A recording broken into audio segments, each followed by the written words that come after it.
Hey, Chaotic Crew, back again with another Modern Horizons 3 deck tech. This time we're diving into, I think, an underlooked commander of the set, Imskir, Iron Eater, and the Iron Stomach deck, because they're going to be eating lots of artifacts and spitting them back out. And I thought I'd go a unique take around this. Something I always wanted to do is make a deck where I want to punish my opponents for me drawing a bunch of cards, right? I want to hurt them when I draw cards. And I thought Imskir could be a really fun commander for that.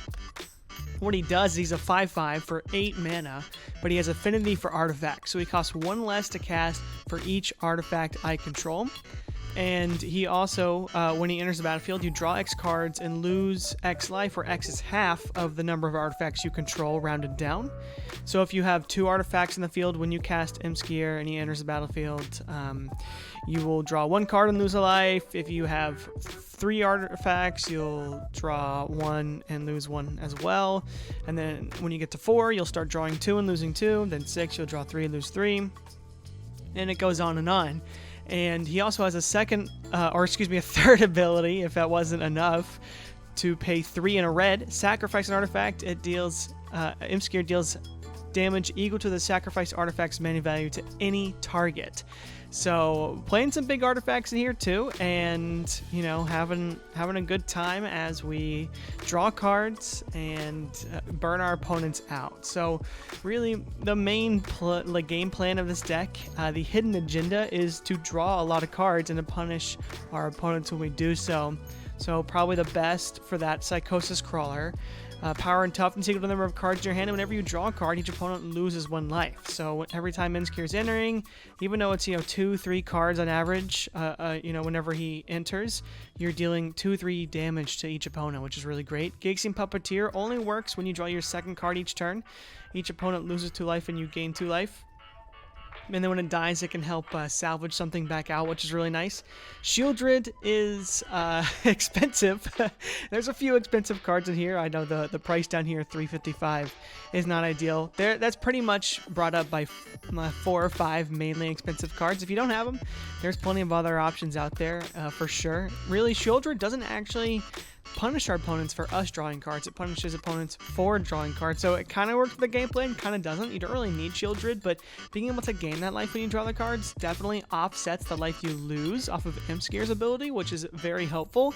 But again, you don't need Shieldred. You've added a couple of other life gain options in the deck, and so you'll see why we don't need Shieldred, but it's definitely a nice include for the deck if you have a spare one lying around or the money for a new one. Starscream, one of my favorites and sort of the inspiration for the deck, right? You probably want to start on the backside for 3 mana. 2/3 Flying Menace Haste.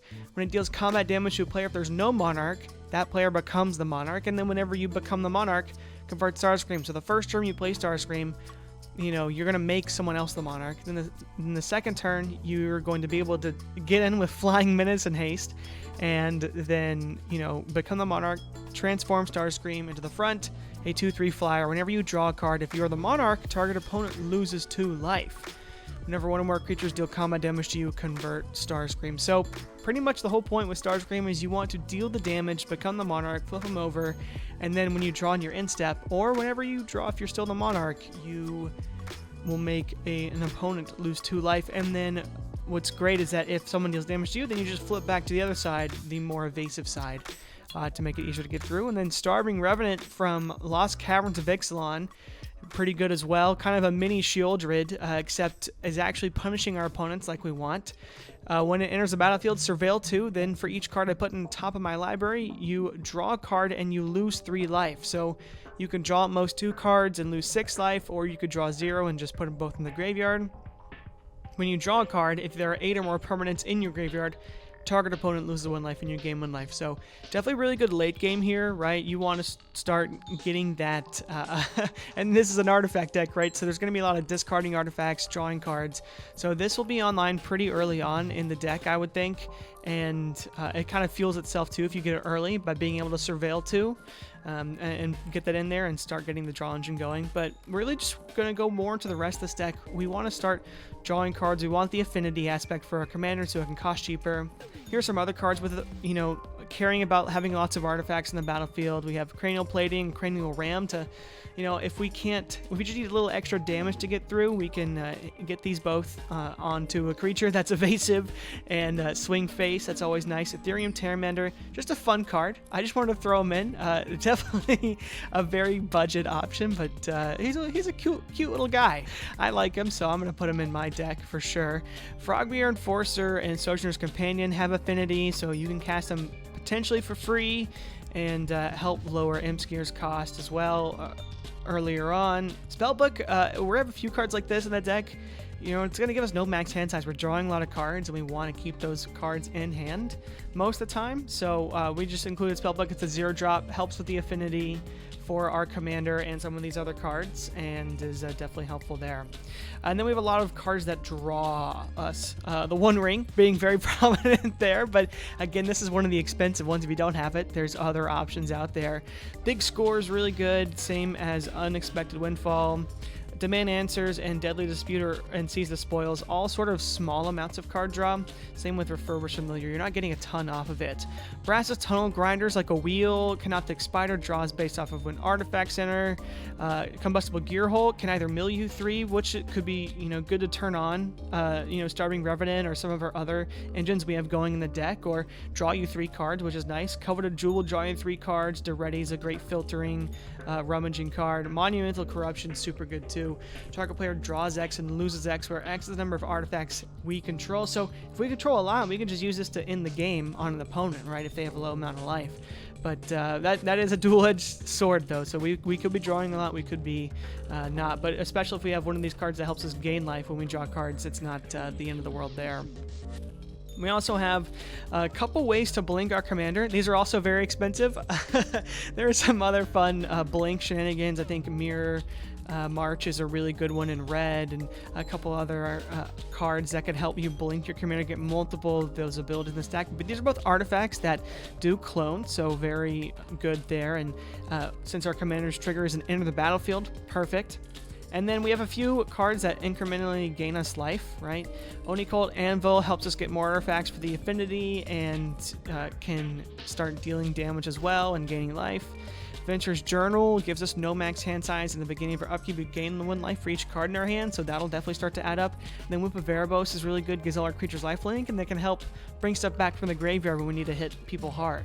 And of course, we have got a great ramp package here. Cursed Mirror, really good too, because it can be an extra copy of our commander if we need it to be, to get those extra draw triggers. And we have a lot of other enter the battlefield triggers with these 2 cards as well, so it just works out a lot, that we can do that. Solemn Simulacrum gets a land. Symbol of Devil, probably the best. You want to try and get one of those artifact creatures we have to make both artifacts and creatures cost 2 less.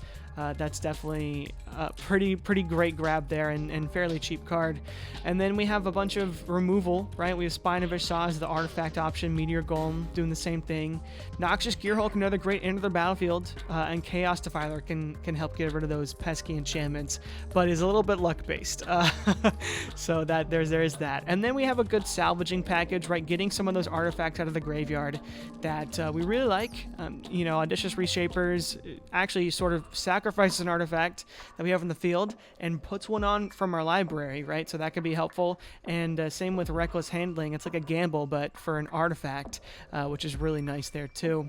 And then, of course, lands. Nothing too special about these except, the lands that care about artifacts. We have Dross Forge Bridge, Darksteel Citadel, Great Furnace, and Vault of Whispers. We should probably add Inventor's Fair in here too if you have the money, but if you don't have it, you don't really need it. It's just a fun little deck to play with your friends. It's going to be, fairly strong, I would say. I think you're going to be able to do a lot here. It's one of the best parts about Magic is drawing cards, so even if you don't win the game, I think you're going to feel like you did a lot this game. I think that'll definitely be true. So let's go ahead and play test it out and see how it goes. And we have a 1-lander to start off, but we have some ramp. If I was a betting boy, I would keep this hand. So let's see where it goes. We got 2 turns to draw something. We'll start, and we immediately get rewarded with the mountain, so thank the Lord there. Turn 2. We'll go ahead and we'll play that swamp, and we could draw a card. I'm going to play the Arcane Signet. because we want the most ramp possible. So we're going to play the Arcane Signet, and then turn 3, we do get the land, so we are just rolling in the luck here. 4, and we'll go ahead and tap it for Stone Speaker Crystals. So now we have a lot of mana. So turn 4, we didn't get the 4th land, which is understandable. But 1, 2, 3, 4, 5, 6, and our commander only costs 6 because we have 2 artifacts. So we could go ahead and we could, you know, if we wanted to draw more cards, we could get Imskir out on the battlefield. We could first play Frogmere Enforcer, cost 2 less. Not really doing a whole lot for us there if we do that. We could mill 2. We have Unexpected Windfall, which will get us treasures, which will help with the affinity. I think we've got a few ideas of what we can do here. Let's go ahead and start off with Mountain, Childblood Ridge, and Stone Speaker's Crystal. Let's go with Unexpected Windfall. And I'm going to discard this Ichor Wellspring, and I'm going to draw 2 cards, and we are going to get 2 treasures. And these significantly help with the affinity cost, like I said. We've got 2 mana left. We didn't draw a land, but we do have a treasure. And we do have Shieldred, which is nice. I think we go with... this is tough. I mean, 1, 2, 3, 4... Yeah, I mean, we could just cast a Frogmere for 1 to make it a 2/2 with the prototype ability. And pass on that. We could have also Reckless Handling, which would have been good. We've got 2 of our payoffs right here in our hand, so that's nice too. I say we just play the Enforcer, pass turn, and we don't draw land again. But we have, you know, 5 artifacts now, so our commander only costs 3. We have 1, 2, 3, 4, 5, 6, 7, 8 mana to work with total, so I think that's worth it. Let's go ahead and start off by tapping 1, 2, 3, 4 for Shieldred. And because the treasures are still in the battlefield, they're still going to count towards our affinity for our commander, because as we go to cast it, the game checks, oh, do we have the mana to cast it, right? So when we go to cast it, he's going to cost 1, 2, 3, 4, 5 less. So he's only going to cost 3, so we can tap 1, 2, and a treasure, right? But it still counts that as if that treasure was there. So now we play Imskir. We're not losing any value because we were only going to draw 2 cards, lose 2 life anyways. So, but we're actually going to be gaining 4 life, so we'll draw 2 and gain 2 technically, which is nice. And then we do still not drawing a land. That could be rough, but we started to gain some life. I think this is you can see where this game is going, right? This is obviously going to be the target, the Shieldred, and then we can get in the Revenant, start pitching things to our our graveyard and get the other game plan rolling. I definitely, you know, we're going to be able to make it so that Imskir's not going to cost very much the rest of this game, and we're sort of going to start to, you know, snowball on our own. Not a lot of removal here, though. That's the thing to keep in mind, is that, you know, we can't really do much about opponents winning the game except for removing them, getting that player removal. So that's how we're going to do that. Let's do another play test real quick. Okay. And we have 4 lands, which is not bad. No real ramp pieces, but any artifact we play ramps our commander, and we have 3 of the artifact lands. So I'd say we keep it and just start off with turn 1. Helm of the Host, pretty good. We'll play this tapped Dross Forge Bridge and go to turn 2. Starscream is such a great draw here. All right, so we're going to start by playing 2 and casting Oni Cult Anvil. This is really good. It can sacrifice an artifact at instant speed to ping and or drain, excuse me, everybody for 1, and it can definitely create more artifacts for us too, which is nice. Turn 3 is when it's going to get heavy. We'll get to the Darksteel Citadel. We'll tap 3 for the backside of Starscream because of the More Than Meets the Eye ability. And then we're going to go ahead and attack somebody. They will become the Monarch, whoever we dealt damage to. We need to make sure they don't have enough blockers for the following turn, but we're going to give them the Monarchy so that we can steal it the next turn. So turn 4. We are doing great. We can cast our commander, right? We have 1, 2, 3, 4, 5 artifacts. Commander only costs 3. So we can go ahead and cast our commander, which is more than ideal. And well, we don't want to cast it yet until we become the Monarch. So we're going to attack with Starscream. We're going to steal the Monarchy back. Turn over And we're gonna get the monarchy. So now whenever we draw a card, if I'm the monarch, which we are, a target opponent's gonna lose 2 life. So let's go ahead and tap 1, 2, 3, and we're gonna cast Imskir. When he enters the battlefield, we have 5 artifacts, so we're gonna draw 2 and lose 2. Draw 2 and lose 2. And because we drew 2 cards, we're gonna make someone else lose 4.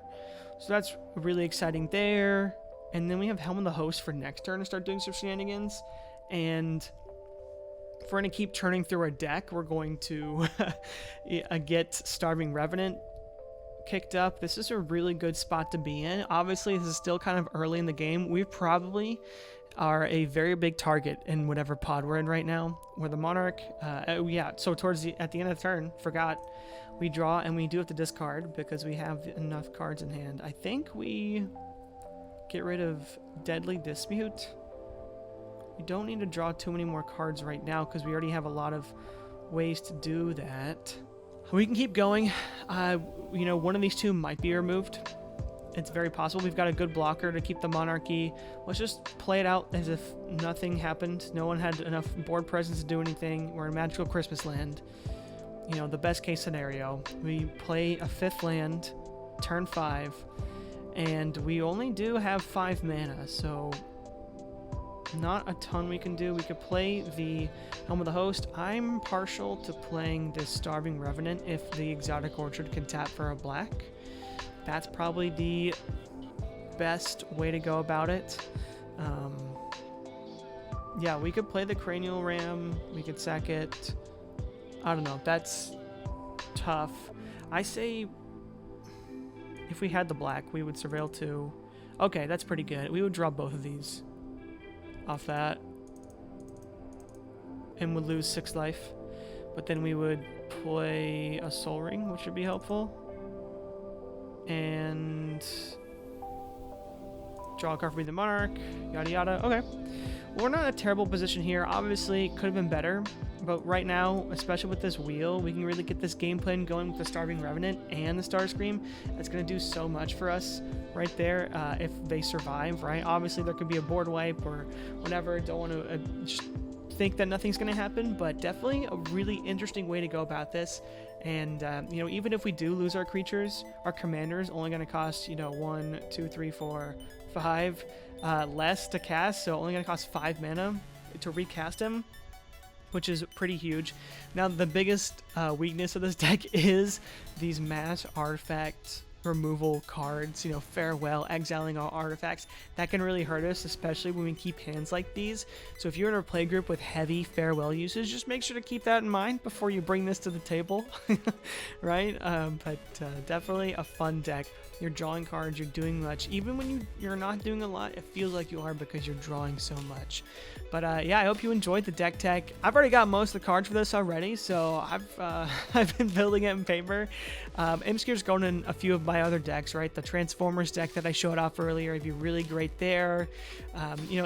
Honestly, any deck in black and red that uses artifacts, Prosper could probably use them really well. But yeah, just lots of fun cards that came out of Modern Horizons 3, and I may add some of the more, budget includes from there in here too, just to make it a bit more fun and more casual. And I think that's a great idea. But I hope you enjoy it. Let me know down in the comments below what you think, and we will go from there. I'd love to see what your ideas of cards to put in the deck, what to add, what to take out, what you like, what you don't like.